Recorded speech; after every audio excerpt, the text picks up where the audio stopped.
Pendant que toi tu croyais que c'était un spin-off de 28 jours plus tard intitulé Ta sœur, je crois qu'avec cette fuite de 2,2 millions de litres de vin dans les rues portugaises, on tient en réalité les toutes premières images d'Avengers Secret Wars que Marvel souhaiterait confier à Sam Raimi. Marvel et les réals, c'est un petit peu comme quand tu demandes aux gens de te citer une chanson de Patrick Hernandez, ils te disent toujours la même. En attendant, je mise sur plein de variantes de Tony Stark qui reviennent, l'alcoolique qui cherche à se baigner et à se noyer en buvant la tasse ou plutôt le verre à ambiance horreur décalée, et en tout cas ça ouvre la porte à un multivers où Gérard Depardieu serait à la fois Wolverine et Iron Man. C'est la reprise des conventions et je vous donne rendez-vous le 31 septembre et le 1er octobre prochain à Bourges pour le Bulberry et je remercie ce superbe festival de me renouveler sa confiance encore une fois cette année. J'y animerai une conférence sur la magie, les sorcières dans la pop culture, une battle de dessin qui s'annonce endiablée ainsi qu'un tout nouveau quiz et on aura l'occasion de revenir sur le programme. Mais en attendant, ici votre fidèle commis des comics, vous êtes dans l'émission qui fait le tour de l'actu de l'industrie du comic book et de tous ses dérivés. C'est le 416e JT Comics et ça va beaucoup trop loin The Expandables puisque Sylvester Stallone est allé directement recruter le pape au Vatican pour le prochain opus. J'ai très peur puisqu'on sait que parfois les Asiatiques peuvent faire très très jeunes, donc j'ai peur qu'il assoie Tony Jaa sur ses genoux et qu'il commence à lui faire un cours de religion associé avec le fameux hostie à la viande, le catéchibre. En attendant, passons plutôt aux news de la semaine. À la Marvel. C'est la news insolite de la semaine et s'il y a plus de 70 ans, certaines personnes accusaient les comics de rendre les jeunes illettrés, délinquants, homosexuels et j'en passe, eh bien il semblerait qu'aujourd'hui, on s'en serve pour faire des manuels d'éducation inspirés des comics Marvel. Ils ont dû se dire, si la docteure Françoise Dolto a pu donner Carlos, autant se tourner vers le Docteur Strange, voire même vers Deadpool. D'ailleurs, la célèbre pédopsychanalyste et pédiatre ne s'inspirait-elle pas elle aussi de l'univers Marvel lorsqu'elle répondait aux questions des auditeurs d'Europe 1 sous le pseudonyme Dr X? Action Man rend les droits. Ça s'intitule Une grande responsabilité, élevez vos petits héros de leur naissance jusqu'à leur adolescence et c'est présenté comme un recueil de conseils, de trucs et d'astuces pour éduquer ses enfants, qu'il s'agisse de petits dieux du tonnerre ou de petits dieux de la malice. C'est bourré de références à l'univers des comics Marvel. Le marketing a très très bien écrit son communiqué de presse. Mais l'autrice, Jen Fujikawa, n'est nullement psychanalyste, n'est nullement pédopsychiatre, elle est tout simplement autrice de livres de recettes dans l'univers de la pop culture, et le co-auteur Troy Benjamin n'est autre qu'un spécialiste de l'univers Marvel. L'éducation des enfants, c'est tout à fait sérieux, donc à moins que ça soit pour nous dire qu'en sortie scolaire, il faut faire attention de ne pas se faire piquer par une araignée radioactive, qu'il faut faire attention à ce que ton enfant ne prenne pas des produits chimiques dans les yeux, de ne pas fracasser ton enfant quand il est jeune, même si tu penses que ça va lui donner des ambitions conquérantes et clandestines de caïd, ou alors tout simplement de ne pas aller faire de pique-nique quand deux bandes de mafia rivales s'amusent à jouer au laser game avec des armes réelles. Eh bien je vois pas trop à quoi ça sert exactement. En attendant, ça donne un bel espoir pour les jeux vidéo puisque d'ici quelques années on devra voir comment éduquer ses enfants à la Los Santos. Sous l'eau. Alors que jusqu'à présent, la promo d'Aquaman 2 était restée engloutie dans les profondeurs, sans jamais qu'on ne voit une seule écaille du projet remonter à la surface, eh bien le calendrier marketing est un petit peu venu bousculer tout ça, puisqu'il faut bien vendre des jouets, qu'on a vu débarquer en magasin des jouets du film, alors qu'on a vu autant du film que du monstre du Loch Ness. Aquaman évidemment, Mera, Orm, Black Manta dont le look est parfaitement inspiré des comics, et puis attention, plouf, des petits clapotis à la surface, puisqu'on a enfin vu la bande-annonce de la bande-annonce du prochain Aquaman and the Lost Kingdom, le film maudit par l'engloutissement du DCU, l'ancien, l'avènement du futur DCU qui pousse la Warner à être en apnée le temps de sortir ses derniers projets tournés avant le changement, Shazam, Blue Beetle, The Flash, qui présageait déjà pas mal quand même du niveau de je m'en bats les couilleries de la Warner à l'égard du roi de l'Atlantide, celui qui dans les comics montre simplement sa tronche et arrive à stopper un conflit entre deux peuples marins, celui dont la volonté pure, dont le pouvoir de l'esprit impressionne Martian Manhunter qui n'a jamais rien vu de tel, un homme dévoué à son peuple qui termine ici dans une flaque d'eau à laquelle il ne manque que la boue. Alors c'est fun de venir se moquer de Jason Momoa, mais peut-être qu'on pourrait venir jouer sur d'autres registres. Alors est-ce que la Warner, en publiant la première bande-annonce du projet seulement 2 mois et 6 jours avant la sortie du film, nous montre qu'il le laisse complètement couler, qu'il préfère tirer la chasse sur ce projet qui a eu de très très mauvais retours sur les projections de test, ce qui a occasionné de nouveaux tournages additionnels additionnelles, hein, beaucoup de scènes qui auraient été coupées, notamment des scènes avec des Batman, hein, Michael Keaton et Ben Affleck, ou est-ce qu'ils s'accrochent à leur licence comme une pieuvre rose à un hippocampe géant, à leur petite pépite, la seule du DCU à avoir dépassé le $1 milliard de recettes, $1 milliard 100 000 $. Est-ce que c'est pour ça qu'ils ont dépensé sans compter dans les scènes additionnelles retournées, hein, un budget initial de 205 millions de dollars, qui pourrait s'élever jusqu'à 350 millions de dollars avec la promo et les tournages additionnels, c'est énorme. Le synopsis est celui d'une revanche, celle de Black Manta sur Aquaman, avec Arthur Curry qui va devoir s'allier à son ennemi d'antan, son demi-frère Orm, pour faire face à cet ennemi qui a juré d'anéantir tout son monde, hein, et l'introduction, c'est tout nouveau, de l'Aqua Baby, le fils d'Arthur Curry et de Mera, qui sera bien dans le film, même si on l'a pas du tout vu Amber Heard dans les 30 secondes de présentation de la bande-annonce. On a vu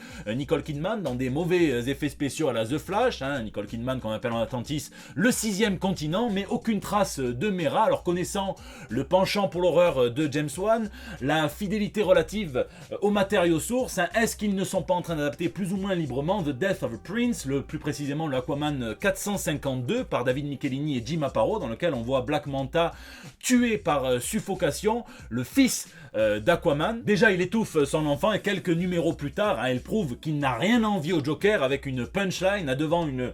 conférence de presse, il fait irruption et demande à Aquaman, qui s'est séparé de Mera parce que la douleur est trop grosse, hein, comment vont sa femme et son fils, hein. Bon, lisez du Aquaman, hein, la période que vous voulez, hein, même celle de Ramvi avec Christian Ward dans Andromeda. Et alors est-ce qu'après les bébés dans le micro-ondes de The Flash, on va avoir droit à des bébés étouffés dans Aquaman 2? Qu'est-ce que vous attendez de ce film? Est-ce que vous l'attendez? Et je vous laisse pronostiquer si ça sera un flop ou non dans les commentaires.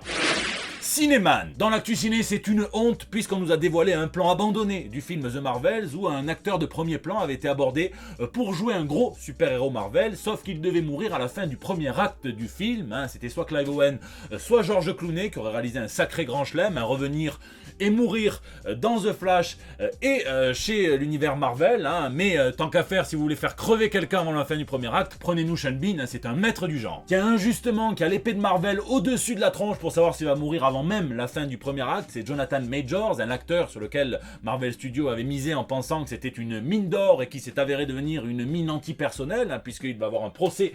pour violence conjugale qui a déjà été repoussé jusqu'au 15 ou 16 septembre prochain. Eh bien lui, selon The Hollywood Reporter, aura la moitié du temps d'écran dans Loki la saison 2. Hein. Moi je pensais vraiment qu'il avait été circoncis du projet, pourquoi pas. Et voici les rumeurs. Pour les amoureux de rumeurs à la voici, elles sont toutes concentrées sur Deadpool 3, hein, Deadpool 3 qui nous montrerait pour la première fois le Battle World, hein, ce concept qui est né dans les pages du tout premier crossover Marvel, Secret Wars en 1972, et qui est venu se perfectionner avec le temps jusqu'aux dernières de 2015 par Jonathan Hickman. Hein, donc c'est un patchwork de bouts de réalité multiverselle, de réalité parallèle, assemblée dans un monde cohérent. Niveau acteur, Liv Schreiber reviendrait en Dents de Sabre, Daphne Keane en X-23 et Daniel Radcliffe reviendraient pour un rôle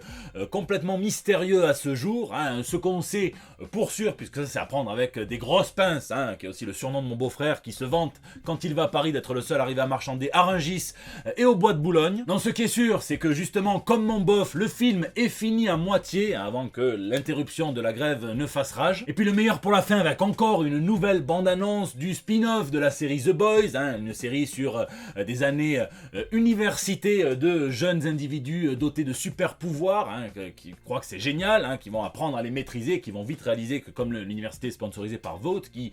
contrôle, manipule et exploite les super-héros, eh bien ça va complètement partir en couille, vivement le 29 septembre. Concentré de comics. Dans l'actu purement comics, celui qui a contribué à révolutionner les X-Men, hein, le scénariste de génie Chris Claremont, que Marvel paye en contrat d'exclusivité depuis des années maintenant, sans spécialement l'obliger à sortir quoi que ce soit, et bien là, il le faut un petit peu charbonner, et surtout il publie ce qu'il écrit, hein, puisqu'il va sortir une mini-série en 5 chapitres qui s'appelle Wolverine Madripoor Knights, hein, Knights les chevaliers, toujours pareil. Ça sera en réalité la suite à l'Uncanny X-Men 268, qui a orchestré la toute première rencontre dans l'ordre chronologique entre Captain America Wolverine qui allait sauver pendant la Seconde Guerre mondiale une jeune Natasha Romanoff. Hein, on voit qu'entre-temps, les fesses de Natasha Romanoff un petit peu perdues de leur côte, ou alors que les choses sont rentrées à la normale, puisqu'ils lui font plus faire cette pose du dos cassé pour voir le combo boule et sein. Et là, en plus, c'est Wolverine qui est au tout premier plan, Captain America en dernier, et Black Widow en deuxième, donc vivement que ça sorte, c'est Edgar Salazar qui les dessinera. Sur l'application de lecture de comics numérique Marvel Infinity, Christos Gage et Simone Buonfantino vont organiser la rencontre spider-versielle entre le Peter Parker de la continuité principale et le Peter Parker du jeu d'Insomniac Games, ça s'appellera Marvel Unlimited, et évidemment le vilain, ça sera The Spot, il surfe sur toutes les bonnes spider-vagues, et puis alors attention, un héros assez sous-coté dont on n'entend pas assez parler, Batman va avoir droit à son Batman Day ce week-end, samedi 16 septembre. Ça se passe dans plein de capitales du monde, vous pourrez facilement trouver le programme en France, mais